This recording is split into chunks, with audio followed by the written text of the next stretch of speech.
నమస్తే welcome to political fire. రాజకీయాల్లోకి రావాలంటూ డబ్బులతో పని లేదంటున్నారు సీఎం రేవంత్ రెడ్డి. ప్రజాసేవ చేయాలనే సంకల్పం ఉంటే సక్సెస్ అదే వస్తుందని చెప్తున్నారు. దేశ భవిష్యత్తు కోసం యువత పాలిటిక్స్ లోకి ఎంట్రీ ఇవ్వాలంటూ పిలుపునిచ్చారు సీఎం. డబ్బులుంటేనే రాజకీయాలలో రాణిస్తామన్న అపోహలను పక్కన పెట్టండి. ప్రజల మధ్యలోకి వెళ్ళండి, ప్రజల సమస్యలు తెలుసుకోండి, ఆ సమస్యల పరిష్కారం కోసం పని చేయండి. తప్పకుండా డాక్టర్ కావాలన్నా, లాయర్ కావాలన్నా, ఇంజనీర్ కావాలన్నా, ఐఏఎస్ ఐపీఎస్ కావాలన్నా ఎంత కఠోరమైన దీక్షతో మనం చదువుకుంటామో, పూర్తి పరీక్షలు రాస్తామో అంతే కఠోరమైన దీక్షతోని ప్రజా జీవితంలోకి రాండి. నాణ్యమైన సేవలను అందించాల్సిన బాధ్యత మన ప్రజా ప్రతినిధుల మీద ఉన్నది. ఈ వ్యవస్థను ప్రక్షాళన చేయాలన్నా, ఈ వ్యవస్థతోని ఒక మంచి పరిపాలన అందించాలి అనంటే బడుగు బలహీన దళిత గిరిజన మైనారిటీ మహిళల యొక్క ప్రాతినిధ్యం పెరగ. దేశంలో అడుగడుగున అరాచకం, విపక్షాలపై పైశాచికం.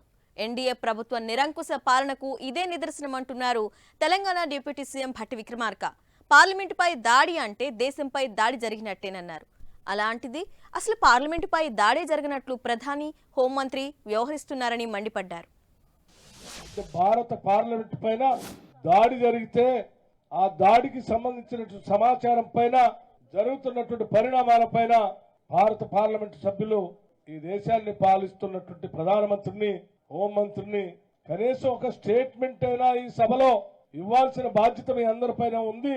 స్టేట్మెంట్ ఎన్ని అంటే అసలు దాడి సంబంధించినటువంటి సమాచారమే లేదన్నట్టుగా, ఏమీ జరగలేదన్నట్టుగా ఈ ప్రధానమంత్రి గారు కానీ, హోంమంత్రి గారు కానీ, భారతీయ జనతా పార్టీకి సంబంధించిన కేంద్ర ప్రభుత్వం వాళ్ళ కార్యకలాపాలు చూస్తూ ఉంటే నిజంగా ఈ భారతదేశం ఈరోజు ఎటువంటి శక్తుల చేతుల్లో ఉందో దీని ద్వారా మనకు అర్థం అవుతా ఉంది. దేశం కాదు, కనీసం పార్లమెంట్లో సెక్యూరిటీ ఇవ్వలేని దుస్థితిలో బీజేపీ ప్రభుత్వం ఉందన్నారు తెలంగాణ మంత్రి శ్రీధర్ బాబు. సభ్యుల గొంతు నొక్కడానికే సస్పెండ్ చేశారంటూ మండిపడ్డారు. ఎన్డీఏ సర్కార్కు కాలం చెల్లిందని, వచ్చే ఎన్నికల్లో ప్రజలు గద్దె దింపడం ఖాయమంటున్నారు.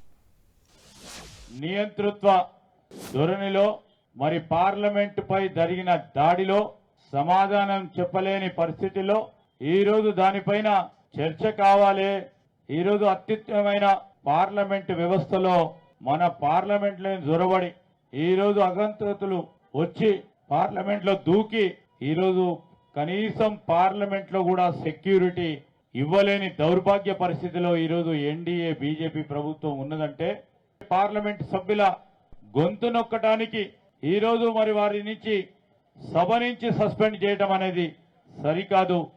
ఇప్పటికైనా ఆలోచన చేయాలి. రేపొద్దున పార్లమెంట్ ఎన్నికలు ఉన్నాయి. ప్రజాస్వామ్య స్ఫూర్తి లేని ఈ బీజేపీ ప్రభుత్వాన్ని ఉంచాలో లేదో ప్రజలు ఆలోచన చేయాల్సిన సమయం మనం.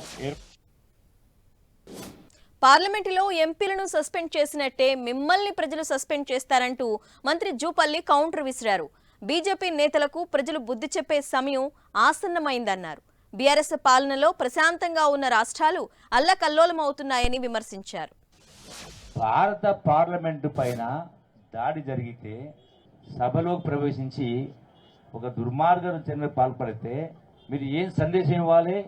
గతంలో ఒకనాడు లాల్ బహదూర్ శాస్త్రి గారు ఒక రైల్వే యాక్సిడెంట్ జరిగితే ఆయన కేంద్ర మంత్రి పదవికి రాజీనామా చేసి దేశానికి ఒక సందేశం పంపింది. ఈనాడు మీరు మాటలు చాలా చెప్తా ఉన్నారు. మేము అతీతులం, అన్నింటికీ మేము పునీతులం అని మాట్లాడుతూ ఎక్కడ చూసినా అరాచకం చెలరేగుతా ఉంది. కులాల పేరు మీద, మతాల పేరు మీద. పోనీ మీరేదో దేశాన్ని ఉద్ధరించిందంటే దేశ ప్రజల స్థితిగతులు ఏమైనా మారినాయా? భారతదేశంలో అప్పులు కుప్పలు పెరిగిపోతా ఉన్నాయి లక్షల కోట్లలో.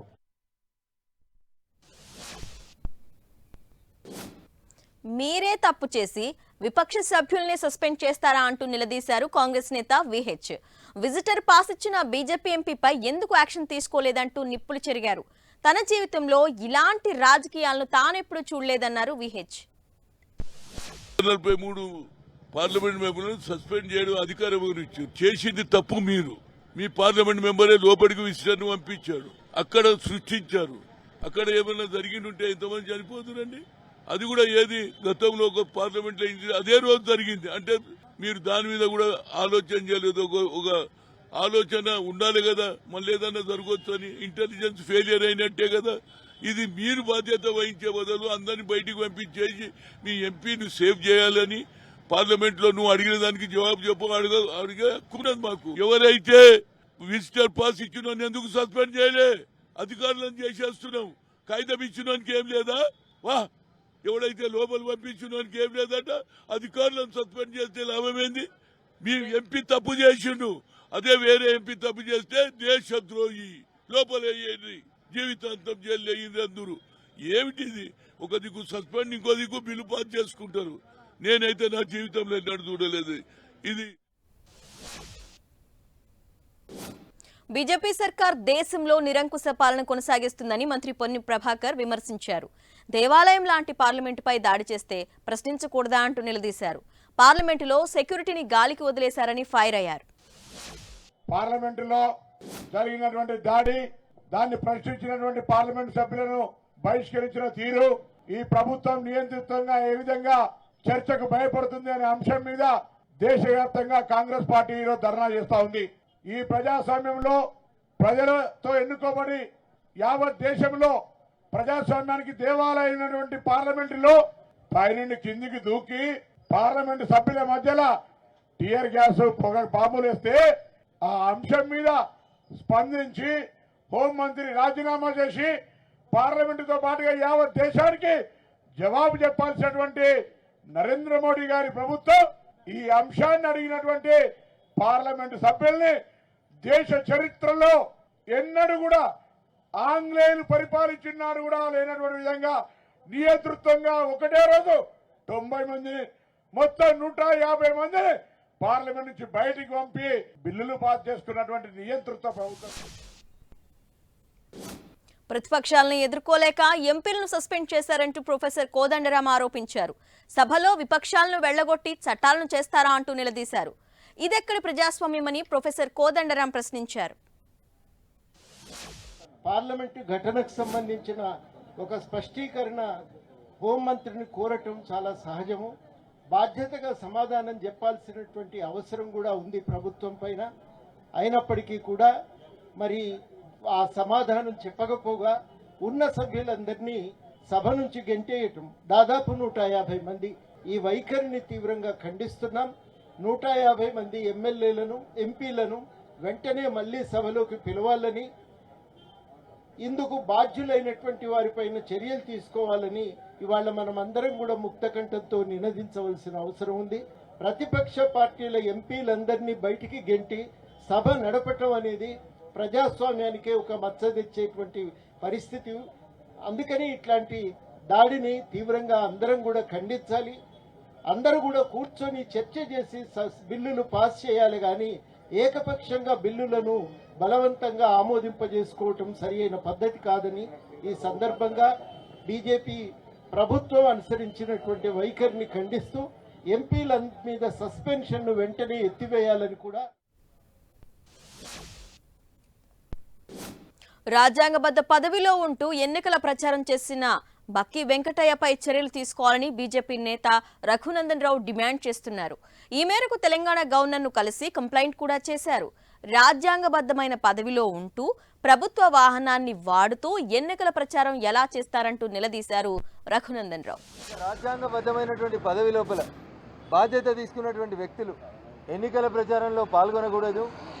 ఎన్నికల ప్రచారంలో నిర్వహిస్తున్నటువంటి సందర్భంగా అట్లాంటి వాటికి దూరంగా ఉండాల్సినటువంటి విషయాల్ని పక్కన పెట్టి తెలంగాణ రాష్ట్ర ఎస్సీ కమిషన్ చైర్మన్గా నియమించబడినటువంటి బక్కి వెంకటయ్య అనేటువంటి మా దుబ్బాక నియోజకవర్గానికి సంబంధించినటువంటి వ్యక్తి దుబ్బాకలో జరిగినటువంటి ఎన్నిక సందర్భంగా ఆ రోజటి బీఆర్ఎస్ పార్టీ అభ్యర్థి ప్రభాకర్ రెడ్డి గారితో కలిసి చాలా సందర్భాల్లో ఎన్నికల ప్రచారంలో పాల్గొనడం జరిగింది. ఒక రాజ్యాంగబద్ధమైనటువంటి పదవిలో నియమించబడినటువంటి వ్యక్తి ఆయనకు ఇచ్చినటువంటి కాన్స్టిట్యూషనల్ పోస్టుని దుర్వినియోగం చేసి ఎన్నికల ప్రచారంలో డబ్బుల పంపిణీలో, మందు పంపిణీ లోపల యాక్టివ్గా పార్టిసిపేట్ అయినటువంటి విషయాలకు సంబంధించి పూర్తి సాక్ష్యాధారాలను సేకరించి ఈరోజు గవర్నర్ వారిని నియమించారు కాబట్టి వారికి కంప్లైంట్ ఇవ్వడం జరిగింది. వారు ఎన్నికల సందర్భంగా వివిధ గ్రామాల లోపల బీఆర్ఎస్ శ్రేణులు కండువాలు వేసుకొని తిరుగుతున్నటువంటి శ్రేణులతో తనకిచ్చినటువంటి ప్రభుత్వ వాహనంలో తిరుగుతూ ఎన్నికల ప్రచారాన్ని నిర్వహించినారు శ్రీ బక్కి వెంకటయ్య గారు, చైర్మన్ ఎస్సీ కమిషన్. కాళేశ్వరం ప్రాజెక్టులో అవినీతి జరిగిందని పదే పదే చెప్పే కాంగ్రెస్ ప్రభుత్వం అసెంబ్లీలో ఎందుకు చర్చ పెట్టలేదని నిలదీశారు బీజేపీ ఎమ్మెల్యే పాయల్ శంకర్. అవినీతిపై సాక్ష్యాలు ఉన్నాయని చెప్పే కాంగ్రెస్ ఇలా వ్యవహరించడంపై రాష్ట్ర ప్రజలకు అనుమానం కలుగుతుందన్నారు. 1,00,000 కోట్ల రూపాయల అవినీతి జరిగిందని చెప్పినటువంటి ఈ యొక్క కాళేశ్వరం ఇరిగేషన్ ప్రాజెక్టుల మీద ప్రభుత్వం చర్చ ఎందుకు పెట్టలేదు? మరి వాస్తవంగా మీ దగ్గర బోలెడు సాక్ష్యాలు ఉన్నాయని చెప్పినటువంటి మీరు ఈ 3వ శాసనసభలో అతిపెద్ద స్కామ్ గా భావిస్తున్నటువంటి ఈ ఇరిగేషన్ విషయం మీద ఎందుకు చర్చ జరపలేదో ఈ నారా లోకేష్ ది జంపింగ్ జపాంగ్ యాత్ర అంటూ సెటరికల్ కామెంట్స్ చేశారు మాజీ మంత్రి పేర్ని నాని. చంద్రబాబు పాపపు సొమ్ముతోనే యువగళం యాత్ర సాగిందన్నారు. యువగళం యాత్రతో టీడీపీ ఏం సాధించిందని పేర్ని నాని ప్రశ్నించారు. ఆయన మొదలుపెట్టిన ఈ యాత్ర సభ పెడతాం, జనాన్ని పోగేయటం, డబ్బులు ఉన్నాయి పాపపు సొమ్ములు, జనాన్ని పోగేయటం, జగన్మోహన్ రెడ్డి గారిని బూతులు తిడతాం. ఇక పగలు కానీ ఎండలో కానీ నడిచేది లేదు. సాయంత్రం సూర్యుడు దిగిపోయిన తర్వాత ఈయన లెగుస్తాడు. ఆ బస్సులోంచి అక్కడి నుంచి సాయంత్రం 5 తర్వాత బయటకు వచ్చి, అది పాదయాత్ర కాదు, అది జంపింగ్ జపాంగ్ యాత్ర. ఇక్కడ ఉంటాడు, ఎక్కడి నుంచి అక్కడ ఉంటాడు, అక్కడి నుంచి అక్కడ ఉంటాడు, ఉరుక్కుంటా పరుగు. మనకు అర్థం కాదు ఏంటంటే ఇక్కడున్నాడు, సాయంత్రం చీకటి పడేప్పుడు ఇక్కడున్నాడు, మళ్ళీ పొద్దున్న లేచేప్పటికంటే ఆ ఊళ్ళో ఉన్నాడు అనే పరిస్థితి. అంటే ఒక మేనమామ కొడుకు చచ్చిపోతే కనీసం హాస్పిటల్కి వెళ్ళి శవాన్ని చూసేటువంటి సంస్కారం కానీ మనసు కానీ వీళ్ళకి లేదు, దేవుడు పెట్ల. వీళ్ళ నాన్నగారు జైల్లో అనగానే మొత్తం యాత్ర ఆపేశారు. అదే లోకేష్ యాత్రను అడ్డుకునేందుకే జగన్ సర్కార్ సిఐడి పోలీసులను పావులుగా వాడుకుంటుందని టీడీపీ నేత బుద్ధ వెంకన్న ఆరోపించారు. యాత్రకు బ్రేకులు వేసేందుకే చంద్రబాబు లోకేష్ పై అక్రమ కేసులు పెట్టించారని చెప్తున్నారు. ఎవరండి సిఐడి? అసలుకి సిఐడి నాకు నోటీసులు ఇవ్వడానికి వచ్చి హైదరాబాదు సిఐడి వాళ్ళు కూడా ఇబ్బంది పడుతున్నారు. మేము సిఐడి వాళ్ళని కూడా తప్పు పట్టట్లా. ఈ సైకో ముఖ్యమంత్రి అధికారులను పిలిచి వాళ్ళని వేధిస్తున్నాడు. రాష్ట్ర పోలీసులకు కూడా చెప్తున్నా, ఇంకొక 3 నెలలే ఉంది ఈ ప్రభుత్వం. ఈ 3 నెలల్లో ఒక్కసారి పోలీసులు ఒక 2-3 రోజులు స్ట్రైక్ చేయండి. అసలు లోకేష్ బాబు గారి పాదయాత్రకి ప్రజలు బ్రహ్మరథం పెట్టడమే కాకుండా కనీ విని ఎరగని రీతిలో యువగలం పాదయాత్ర ముగింపు సభకి ప్రజలు స్వచ్ఛందంగా తిరిగి వస్తే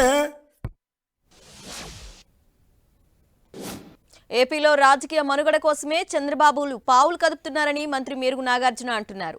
వైసీపీ ప్రభుత్వంపై తప్పుడు ఆరోపణలు చేస్తూ ప్రజల్ని నమ్మించే ప్రయత్నం చేస్తున్నారని మండిపడ్డారు. విజయవాడలో చంద్రబాబు ఎన్ని క్రైస్తవ ఆస్తులు అమ్ముకున్నారో లెక్కలు చూపిస్తామని సవాల్ విసిరారు మంత్రి నాగార్జున. మమ్మల్ని మోసం చేయటానికే నిన్న ప్రస్తావన తీసుకొచ్చాడు.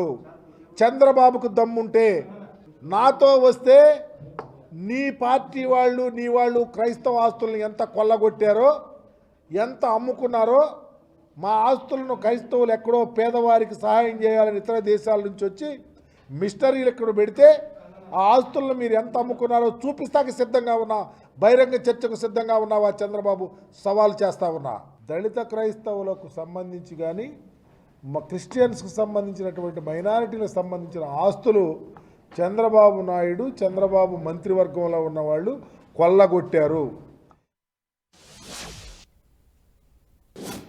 ఏపీకి ప్రత్యేక హోదా సాధన కోసం మరో కొత్త పార్టీ ఆవిర్భవించింది.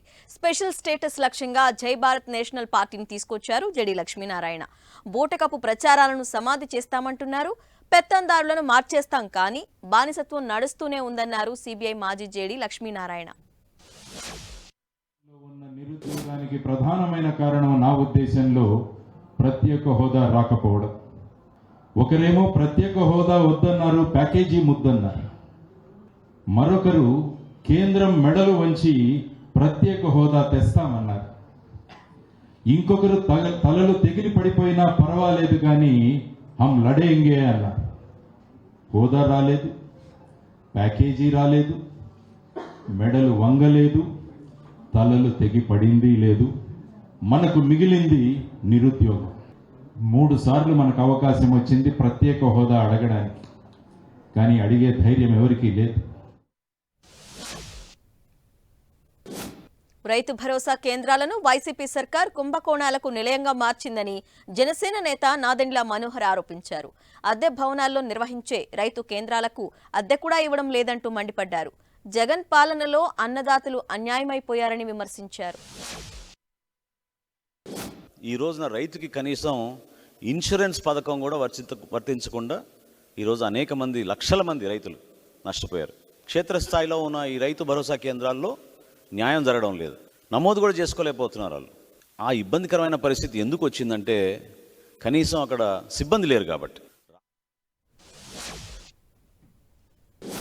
వచ్చే ఎన్నికల్లో మళ్లీ జగనే ముఖ్యమంత్రి అవుతారని ఎంపీ గోరంట్ల మాధవ్ అంటున్నారు. 175కి 175 సీట్లు గెలిచి చూపిస్తామంటున్నారు. తన మాటల్ని టీడీపీ నేతలు వక్రీకరించి తప్పుడు ప్రచారం చేశారని మండిపడ్డారు.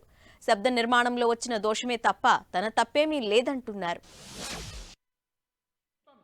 మేము గెలుస్తాము, రాజకీయంగా ప్రత్యర్థులు రాజకీయ సమాధి అవుతారు అనే మాట నేను ఆ రోజు చెప్పడం జరిగింది.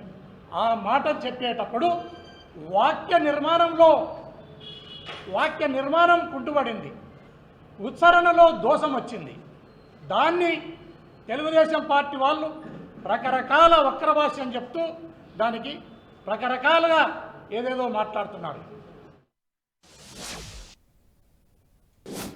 గిరిజన ప్రాంతాలని సర్వనాశనం చేయాలని సీఎం జగన్ కంకణం కట్టుకున్నారని మాజీ మంత్రి కిడారి శ్రావణ్ ఆరోపించారు. టీడీపీ హయాంలో ఎస్సీ ఎస్టీ సప్లాన్ నిధులను ఎలా ఖర్చు చేశామో చెప్పడానికి తాము సిద్ధంగా ఉన్నామన్నారు. మరి వైసీపీ హయాంలో ఆ నిధులు ఏమయ్యాయో లెక్కలు చూపిస్తారా అంటూ ఛాలెంజ్ విసిరారు కిడారి శ్రావణ్.